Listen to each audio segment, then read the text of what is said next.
కరీంనగర్ జిల్లాలో గంజాయి కలకలం రేపింది. జమ్మికుంటలో గంజాయి ముఠా సభ్యుడిని స్థానికులు పట్టుకున్నారు. యువకుడి చేతిలో భారీగా గంజాయి ప్యాకెట్లను గుర్తించారు. ఇప్పుడు ఈ వీడియోలు సంచలనం సృష్టిస్తున్నాయి. పల్లెల్లో జోరుగా గంజాయి దందా సాగుతోంది.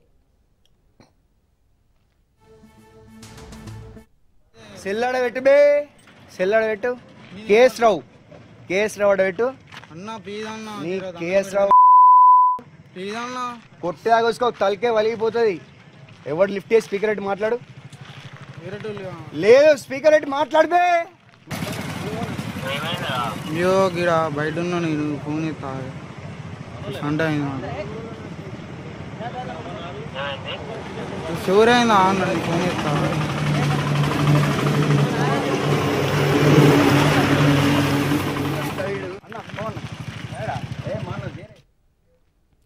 కరీంనగర్ జిల్లాలో గంజాయి కలకలం రేపింది. జమ్మికుంటలో గంజాయి ముఠా సభ్యుడిని స్థానికులు పట్టుకున్నారు. యువకుడి చేతిలో భారీగా గంజాయి ప్యాకెట్లను గుర్తించారు. ఇప్పుడు ఈ వీడియోలు సంచలనం సృష్టిస్తున్నాయి. పల్లెల్లో జోరుగా గంజాయి దందా సాగుతోంది. ఇదే అంశానికి సంబంధించి మరింత సమాచారం మా ప్రతినిధి రవీందర్ అందిస్తారు. రవీందర్, కరీంనగర్ జిల్లాలో గంజాయి దందా సాగుతోంది. దీనికి సంబంధించి పోలీసులు ఏం చెప్తున్నారు? డీటెయిల్స్ ఏంటి?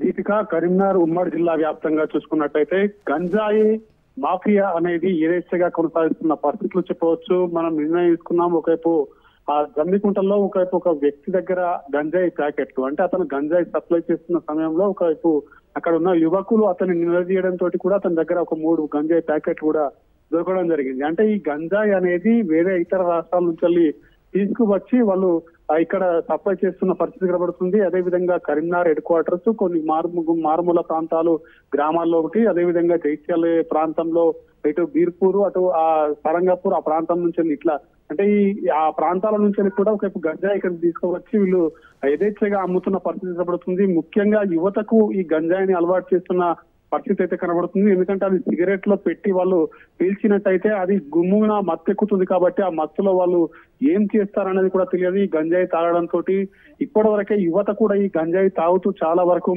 ఇబ్బందికరంగా మారుతున్న పరిస్థితి కనబడుతుంది.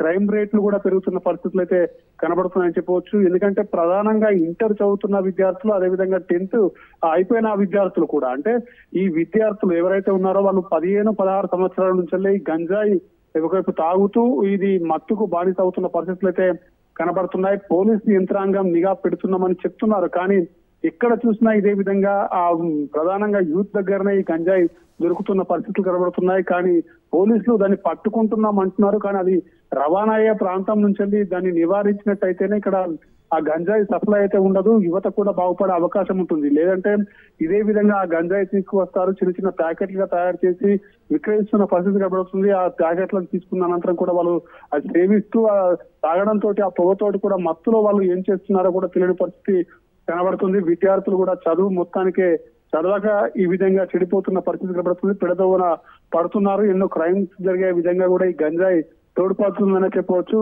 జమ్మికుంటలో దొరికిన వ్యక్తి వద్ద మాత్రం ఆ గంజాయి ఒకవైపు వాళ్ళు యువకులు అయితే అతని దగ్గర నుంచి స్వాధీనం చేస్తున్నారు. అనంతరం పోలీసులకు కూడా కంప్లైంట్ చేయడం జరిగింది. ఆ గంజాయి సప్లై చేస్తున్న వారు ఎవరు అనేది కోణంలో ఇటు మహారాష్ట్ర, ఛత్తీస్గఢ్, అదేవిధంగా ఒరిస్సా ప్రాంతం నుంచి అయితే ప్రధానంగా ఈ గంజాయి వచ్చి చేరుతుంది. రాష్ట్ర వ్యాప్తంగా కూడా ఈ గంజాయి సప్లై అవుతుంది. అసలు ఆ సప్లైని నివారించాలంటే కంపల్సరీ పోలీసు యంత్రాంగం దీనిపైన దృష్టి పెట్టి ఎక్కడి నుంచి వస్తుంది, ఏ విధంగా దీన్ని స్కెచ్ చేసి పట్టుకోవాలి, ఆ సప్లై అవుతున్న కాడి నుంచి మొదటి నుంచి కూడా వీళ్ళు నివారించే ప్రయత్నం చేసినట్టయితే కంపల్సరీ గంజాయి రవాణాను ఆపే విధంగా ఉంటుంది. లేదంటే కంపల్సరీ యూత్ దీనికి అలవాటై మత్తులో బానిసలయ్యే అవకాశాలు అయితే స్పష్టంగా కనబడుతున్నాయని చెప్పొచ్చు. Deepika. Right Ravinder, thank you.